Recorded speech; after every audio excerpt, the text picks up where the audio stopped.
What's up? What's up? I am just doing a quick um, update for you guys. Um, if you follow me on Facebook, then you've seen pictures of me that I took where we had put the garden to bed for the year. Um, and the last video that I did, I think it was a live, I showed y'all that stack of hats that I did. I mailed Miguel's off, well, my husband mailed it. Miguel's off to him. And then I had some yarn that I had spun last year that I had misplaced my nitty knotty. And so when I found my nitty knotty, it was broken. So I got to get a new T. It's made from PVC pipes. So I got to get another T joint for it to replace the one that's broken. But I was able to glue it together and tape it together enough that I could use it to get that um, bobbin of yarn, like a bobbin like this, skein off. And it's all made from acrylics. Um, like, I apologize for saying a lot. my thoughts are kind of, so like, when I go to like Hobby Lobby or Michael's, and they have these roving yarns, is basically unspun top, and sometimes it'll have a slight twist, like this right here has a slight twist, but the fiber is very spinnable. And so I'll pick up one of these, and because I have personal friends who, well, she used to be vegan, and so I would get this to spin stuff for her. And every once in a while I would do a spin using just these, like this right here. This pink is also from a Hobby Lobby yarn. um like, I'll just buy these because I can spin them, and I can make, like, you're designing your own yarn. Like that pink and this green looks very good together. And so it's acrylic, but I'm not a yarn snob. I've spun everything from horse fiber to cashmere to, the only thing I have never spun is um that clam silk. If I could get that stuff, is like worth its weight in gold, if not more. It's one of the only fibers that I haven't been able to get my hands on, just to try a little bit to spin. Um, and vicuna, just I spun some pacuna, which is alpacas that are being bred back to resemble the pacuna more in their fiber. Um, and that is like $40 to, depending on where you get it from, $50 an ounce, like worth its weight in gold. I'll put that back later. But um, so I've been doing a lot of spinning. My granddaughter has reached the age of no, no, no, and she won't touch my spinning wheel. So I've been able to get some spinning done when she's over here. And I made some more hats. I made a hat that I gave away. I gave away all those other hats. Like, we went in to do laundry, and at the laundromat there was a lady there with her baby. The baby was like, probably, he was walking, and then she had another baby that was, her daughter was carrying around. And it was funny because we stopped at the Dollar General on the way to the laundromat. I have a washing machine, but my dryer is broke, so why not just do it all in one place instead of carting around heavy wet clothes? So that's what we do. So every 2 weeks we go to the laundromat and we do a couple loads of laundry. It's money that could have been wasted. I'll get a dryer once my life is more stable again, and if I get this job that I've interviewed for, then I'll be able to say, well, okay, I can go ahead and get my dryer. But my mortgage is more important than having a dryer right now. So you have to put things in perspective. But anyway, um, I've been doing a lot of spinning. So I finished spinning this, which is Falkland, that my husband and I dyed several years ago. So I finished spinning this. But then I had put my drop spindle in. I like these little bags from Sakura, where my we'll get like the bows and stuff every once in a while in perfect project bags. And so I have put my spindle with my little wrist. I can't even think right now. It's just how it is when your mind is like going a million miles an hour because you got, you know, that real life stuff on your brain all the time. Wrist distaff. I call these wrist distaffs. These little pouches. I started making these before I on the spinning wheel. I only spun on my hand spindles, my drop spindles, my hand wheels. So I only spun on these, and it was annoying, especially if you're spinning alpaca or rabbit fur. It's very light and airy and very flyaway. So I decided I had a little pouch that I had made. I think for one of my kids or something. They were some little pouch that I made them to stick stuff in. And I thought, you know what, I could put my fiber in there. But I need a way for it to stay on my wrist. So I made a little satchel and I made a band. You know, I was a lot fatter then because it slides way down here now. But you know, you could tighten it up. I could just take and sew that together to make it tighter on my wrist if I want to, so it doesn't move. But I started carrying on these wrist distaffs, and I would make them and give them to people. People I teach to spin, I would usually have an extra one with me, and I would give them the wrist distaff. So to make, if you're not frustrated with spinning, if you make it easier for the person you're teaching to spin, then they'll stick with it. And so the wrist distaff, you just take and you just stuff. This is some fiber that Chunk had kept messing with, so I had to put it over here by me. But you just take your fiber and just stuff it in there.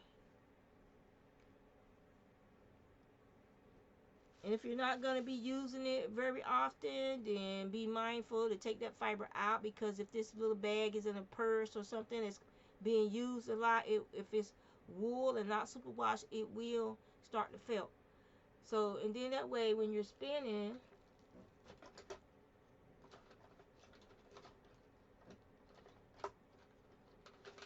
I've got some more spindles over here I need to clean off. I'm trying to find, this is one of my little mini spindles from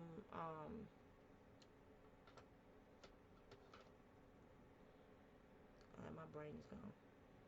I buy spindles from them every year. I'll tell y'all in a minute. I'll look it up real quick.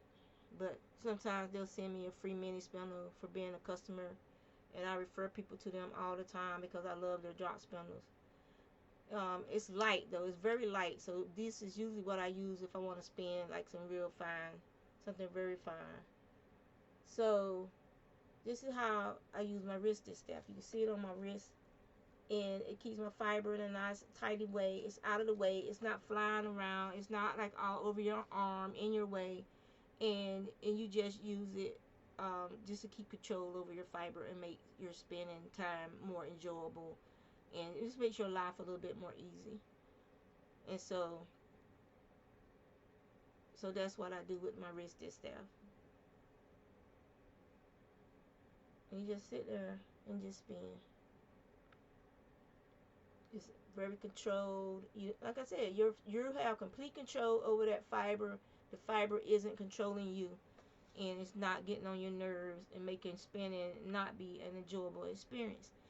Like let's say I'm doing a spin where I'm spinning and I'm out in public and I don't want my fiber to be like touching the ground and stuff like that. Then I can also spin from here, spinning on my wheel as well. So I'm gonna just leave this in there.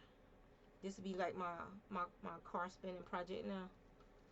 So what I do is I'll once a year, usually in December, I'll take this.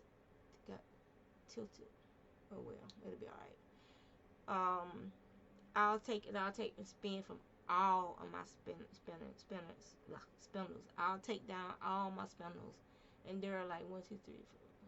I lost count. I used to have about 50 drop spindles. I've gifted some that I didn't use. I didn't like them. They were heavier, more for like plying. Sometimes I'll gift one to someone I'm teaching to spin.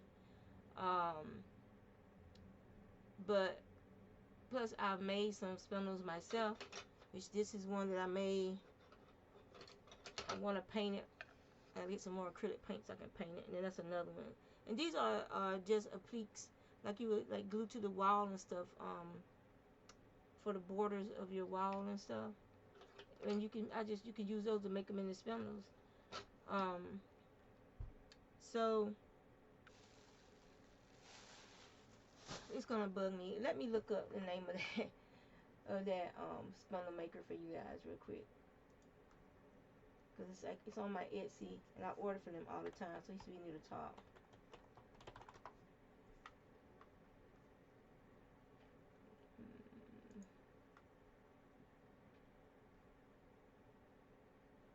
And they usually add new stuff often. Especially when it's getting close to the holidays, you would think that they had some. There they are. Called 3G Woodworks. 3G Woodworks. And I'll post it in box. But ooh, they got a llama now. Oh, okay. It's just that quick.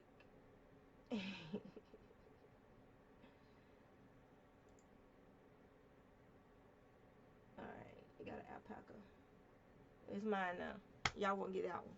So I order spindles from them. Their spindles are always well made. I have big hands, so I prefer longer shafts on my drop spindles. And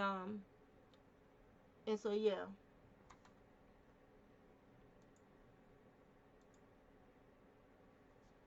And so let me get those hats so I can show y'all.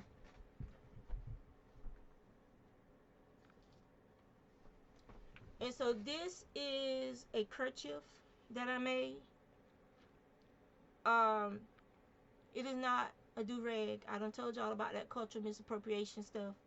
It is a kerchief, short from handkerchief, which is German, and kerchief is German.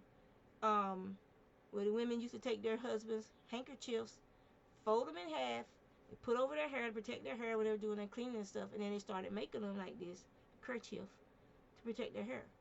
It is not a do-rag. A do-rag is a totally different design, a totally different use. It is not a do-rag. It is a kerchief. And if you do the ones like that girl did, the hat Dana, which is basically a hat brim, but the kerchief part on it, a bandana, hat Dana, then you know that's another design. But this is a kerchief. This is not a do-rag. And that for some reason that just bugs me because it just bugs me. Now, since I gave away all those other hats, see, there's a Mexican place right by the laundromat. They have the best tea. Not as good as my cousin Lisa's tea, but it's still very good tea. Tea I should not be drinking, but I still can't get their tea. It's something Fusion is the name of the restaurant. And so the two of the guys, the guy that took our order and then the guy that had came up to ask the guy something, I gave them each a hat. And then when I went back into the laundromat, that's when I saw the lady and her kids. And so I gave her the gray slouchy hat that I had made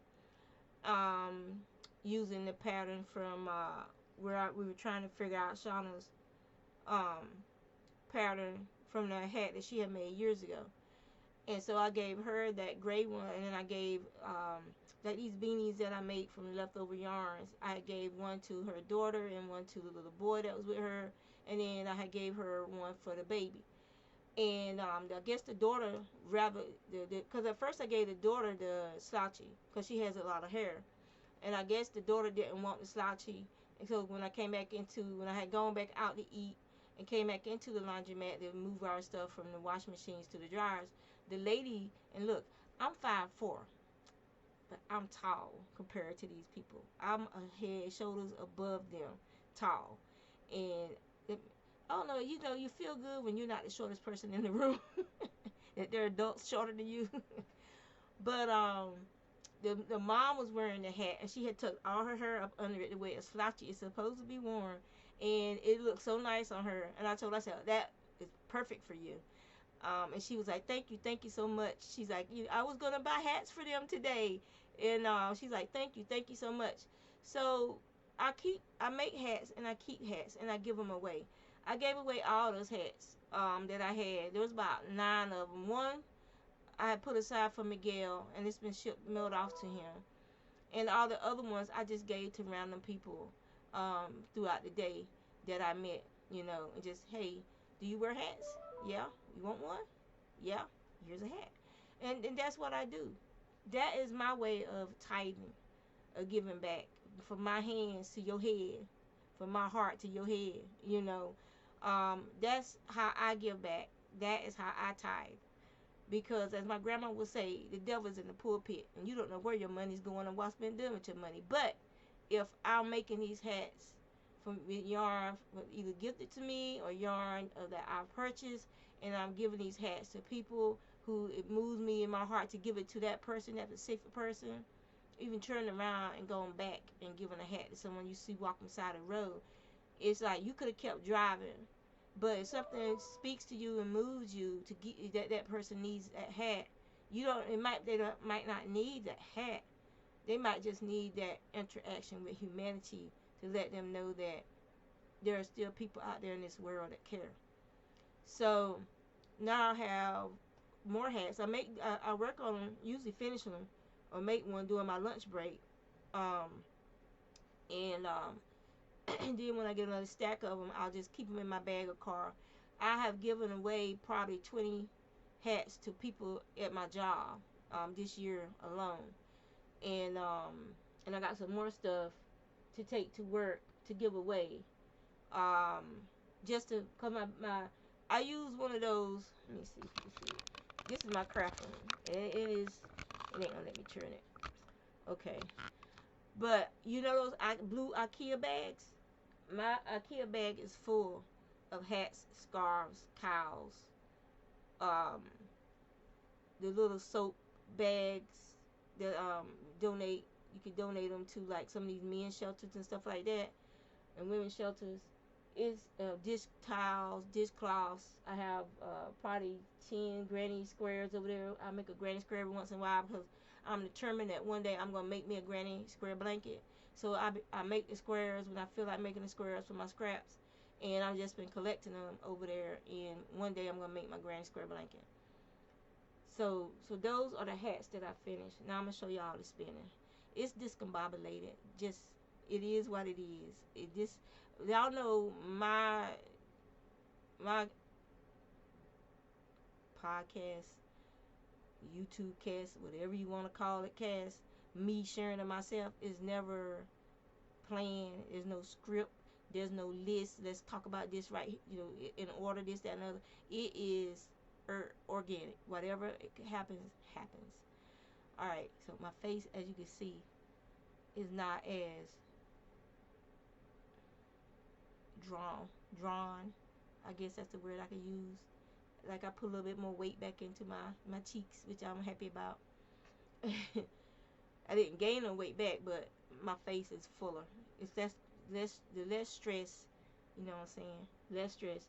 So I did have a job interview at my job with another department. So y'all keep praying for me and keep your fingers crossed that I get the job, because even though the hours and stuff right now are different, will be different while I'm training and whatnot, it's a very interesting job, and I think I will have a lot of fun doing the job because it is interesting.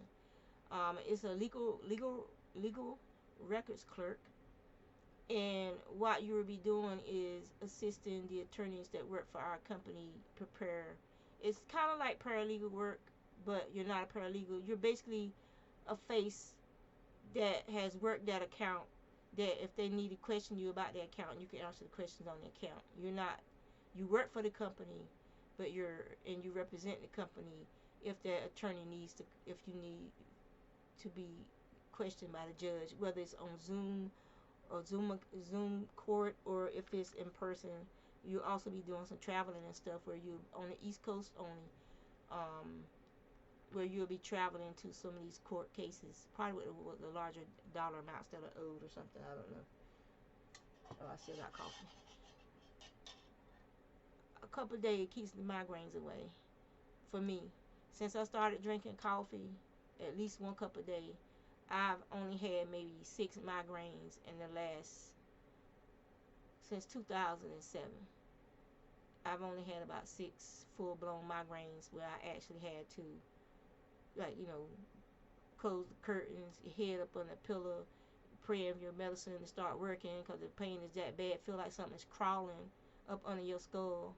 You just know in your head that some kind of parasite is in your brain, because it's actually your blood vessels throbbing, but it feels like something is crawling in your head. Those kind of migraines. I had a migraine that somebody pulled their car in front of mine on the interstate. I was heading into work, and the light reflected off their window like a laser beam straight into my eyes, and it felt like somebody had basically picked up something and hit me in the head with it like a hammer or something. I couldn't even see. Nothing. Like I tell people all the time, you never know when there's an angel sitting in the car with you. I don't know how I managed to pull my car off without either driving down into the culvert or hitting the little bridge, the little railings that be beside the road. But somehow I got my car over to the side of the road and was able to call my husband. That's how painful it was. I couldn't even open my eyes. If you try to open your eyes and any light hit your eyes, it was just like, it felt like somebody was just welling on your head with something. And that's why when people say I have migraines or I get migraines, I sympathize with you, because I know how those feel, and I know how they can take you out. Like, 1 minute you fine, and next minute you praying for God to just take you home because your head is hurting so bad you can't open your eyes, you can't even lift your head up. So, if somebody says they have migraines, and people be looking at them like, because you've never had a migraine like that, so you do not understand. Especially if you're a man, the closest thing I can equate to having a migraine like that is that moment of childbirth where that head is crowning and you ain't had no pain meds. For those of us who've given birth naturally with no drugs, I've done it 4 times. That is the only closest pain. But the only thing about that pain is as soon as that baby is out, that pain is gone. That migraine, every time you try to open your eyes, that pain has been renewed with force in your brain, and you kicking your butt like, why did I try to open my eyes? You can feel the pressure of that migraine. So I started drinking coffee because I didn't like the way the medication that they gave me made me feel. It made me feel horrible. You feel like you're not in control of your body. You feel like you're outside of your body. Like like it's like you're watching yourself. Like if you move to get up, it's like it slows you down. Like you feel like I should have already been where I'm trying to go, but it just completely changes how your brain reacts to your muscles and everything. I hated the way I felt on that medication that they had me on. So I researched it, and I read it. Coffee can help people who get migraines and ocular migraines. Some people. I'm lucky. I'm one of those people. It helps me. So a cup of coffee a day, and I don't have to deal with migraines. And I'm in front of computers all day long. So for me, coffee works. So that's just me. Some people, they have no choice but to take the drugs. Um, but if I can get away with drinking a cup of coffee, and maybe once a year I might have a migraine where my coffee don't help, then that's fine by me. Alright, so back to spinning. Okay, so I have been spinning these since I think August is when I started spinning these. But like I said, I have Chunk Chunk, and she's one of those grabby babies. And so she, at the time, she didn't understand, no, no. No, no didn't mean anything to her. But now she understands the power of no, no. Hurt. That hurt. Let her know that she touched that spinning wheel, it's going to hurt. So this is some Romney that we dyed a couple years ago. That green is a little bit spruce-like. It's, that's actually the actual name of that dye is spruce. And then it was also these grays. Now, this funny part about these grays is it didn't come from a gray dye. It came from a dye called coffee. But when you dyed with it, like it has warm tones. This gray has warm tones, but it's not what you would think would be coffee. And what we figured out was that you have to flash dye with that. In order to get that coffee color, you can't let that dye heat up. If that dye heats up, then it breaks it, and every time it ends up with these shades of gray. I like it though. I like the shades of gray. So I have 1, 2, 4 bobbins from recent spins that started in August of that Romney. Now, Romney, for some people, it don't bother me. Some people, this would be a little rough. But Romney is one of those fibers that, with wear, it softens up. With wear and washing and use, it softens up. You can also condition it. Some people, oh, don't put conditioner on your conditioner. I've been putting conditioner on my fiber for over, what? I don't even know how long I've been dyeing now. Like since 2006 or 7. That's how long I've been dyeing now. And dyeing and spinning. So I've never had any of my fiber, my yarn I've given people, and no one's come back and told me, hey, your fiber sucked or your yarn sucked. It did this, it did that. I've never gotten anything but compliments, no complaints to date about my spinning or the fiber that I've dyed. Now, I also have this, which is, sometimes I'll do a test spin on some fiber that's been sitting around for a while. And this fiber is a blend that I had my friend Jana do when she had the fiber mill. And it is the Brown Sheep Mill Company used to sell their mill ends to this lady named Carol. I think she lives in Wisconsin. Don't quote me on it. But she used to sell the mill ends. They would buy it and then she would sell it. They would buy it from Brown Sheep and then Carol would sell it to other spinners. And Brown Sheep Company had a one that we call it skunk because it was the roving was a combination of, oh god,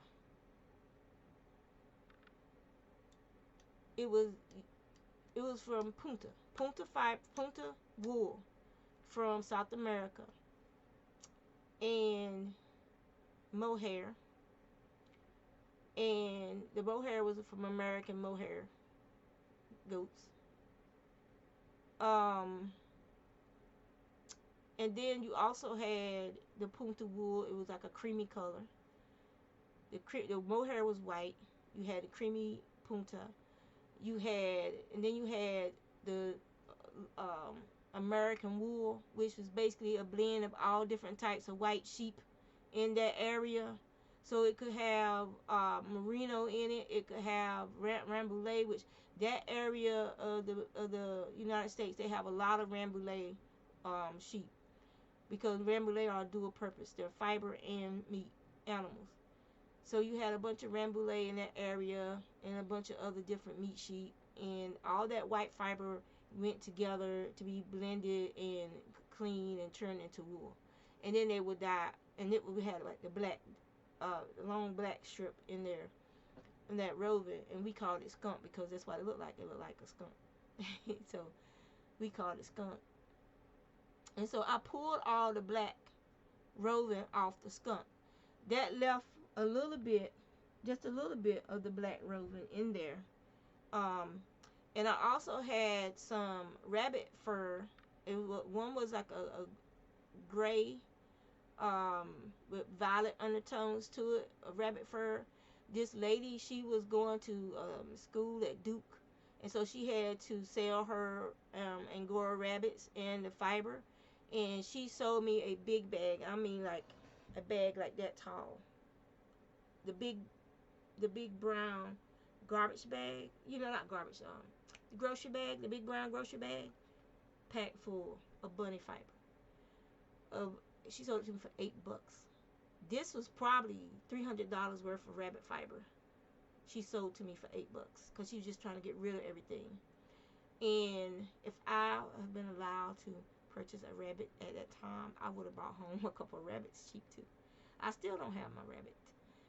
That's one of the things that I want is I want a couple of fiber rabbits, and I want to have some chickens. But you know, now that we don't have a dog to walk and stuff like that, you think about that, how much animals affect your time in your life, and it's like, maybe not. So, but this is the fiber. So I don't know if y'all can see it real good. If it'll focus on it. There you go. So this is the fiber that blend. A little bit of the black add interest to it, and then the mohair and everything. So once it's plied, you can see there's a halo from the mohair and from the rabbit. So once it's plied, I call it my snowy owl because it makes me think of that owl on what's it called, Hedwig on Harry Potter.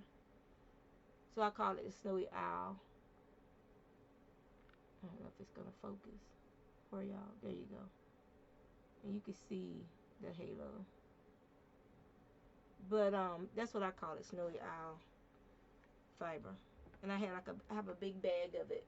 It's gonna see if I can get it focused. Hello, camera. You can focus on me now.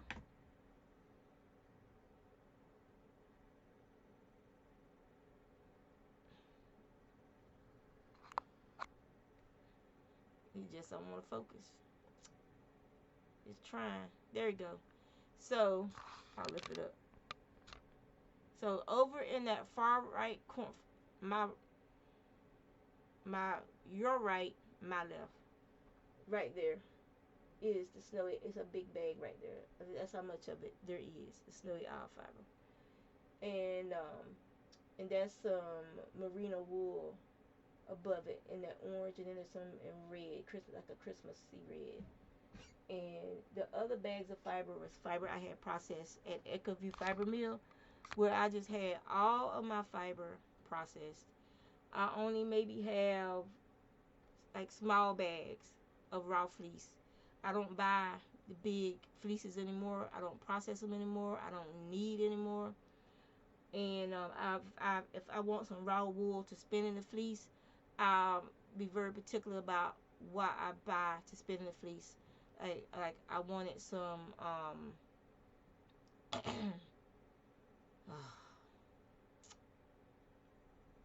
see. I wanted some, if I want something that I haven't spun or something that I'm interested in spinning again, then I will source out the fiber, and then I will buy, like if I go to a fiber festival, I will buy 2 or 3, like a pound or 2 of the fiber. Like down here, so I can get it out without knocking everything down.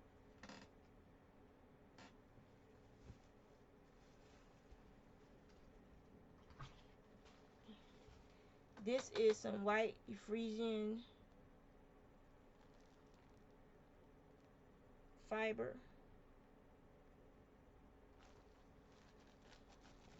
And the reason it looks this brown color is because it's raw fleece. It hasn't been washed. and that's from the lanolin. It has a high lanolin content, and so this will be getting washed soon. But that's what I mean by small bags of the fiber. And then this is the from Tippy, and this is a raw Ephesian wool. And she is a what this would be considered a natural black. This camera just don't want to focus today. I ain't never had this camera going out of focus like this before. Maybe we having some spiritual interference today. I don't know. So, but camera.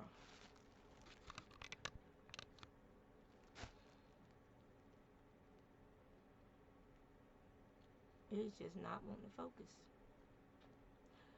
Okie dokie.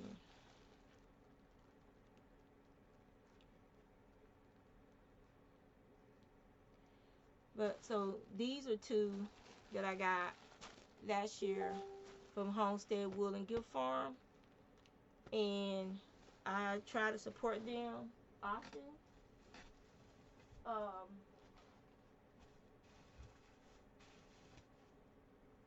because they rescue sheep and other fiber animals, give them a forever home with them.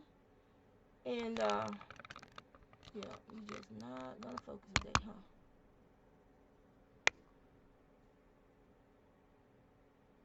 Weird. So they give them a forever home. So I try to buy something from them every year. All right, there we go. And from them. So that's the spinning that I've been doing. I finished those bobbins off. Um, and the last thing I have to show y'all for my discombobulated, this is, I told y'all,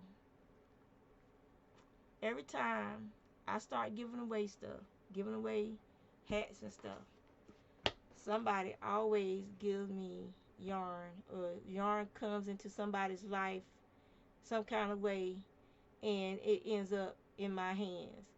So with these hands, my friend Jewel at work, I made her a hat, and then I also made her a little stocking, the little stockings I showed y'all, in her roll tie, roll colors. And her sister keeps trying to steal her hat. So I made it. That's the other person I made a hat for. I made a hat and gave it to her sister. Um, and so Jewel's sister went to work not too long after that, and her boss wife is one of those people that tries every craft in the world but don't do none of them. So he was bringing in these full of stuff that she's tried and giving them away to people at his job. And she thought of me, and she got this one for me.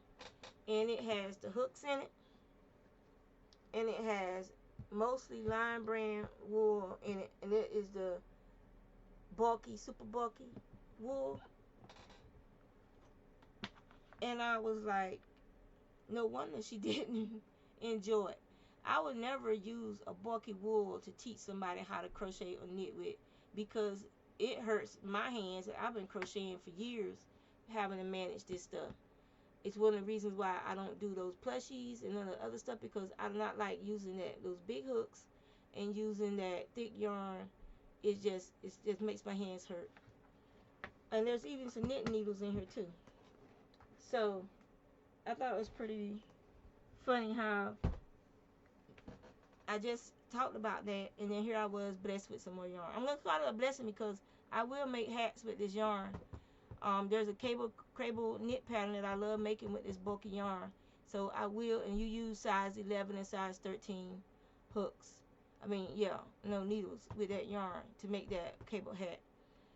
I heard a car pulled up, so my son-in-law is here.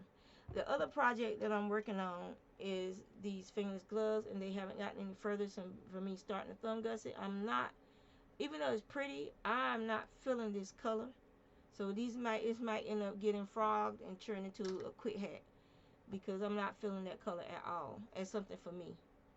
And I have yarn that I picked out to make a hat with for my daughter. Not hat, fingerless gloves for my daughter. And because she lost the, there's a pair of fingerless gloves on, I can't think of the name of that website, but the gloves were called Fetching. A lot of you old knitters probably remember that. I can't think of the name of the site now, but the gloves were called Fetching, and it was one of my first cable knit projects that I made. Those for my daughter when she was in like junior high, and she lost them. So I'm gonna make her some more. But I already bought the yarn that has purples and grays and stuff in it that she likes. That's the other thing. A lot of the time, I like spinning natural colored yarns. Sometimes fibers. Sometimes I would dye and over dye those fibers. But I prefer spinning it in the natural color. If somebody wants to dye it when they get it, that's their business. I prefer to spin the natural colors. I will dye the white roving just to make it more interesting because it's boring spinning a bunch of white or off white or creamy roving. So let y'all go. It was good talking to y'all. Those are the only things I got to talk about today. I was gonna talk about the garden and stuff, son, but that'll happen later because I hear my mini me running up the stairs. So y'all take care.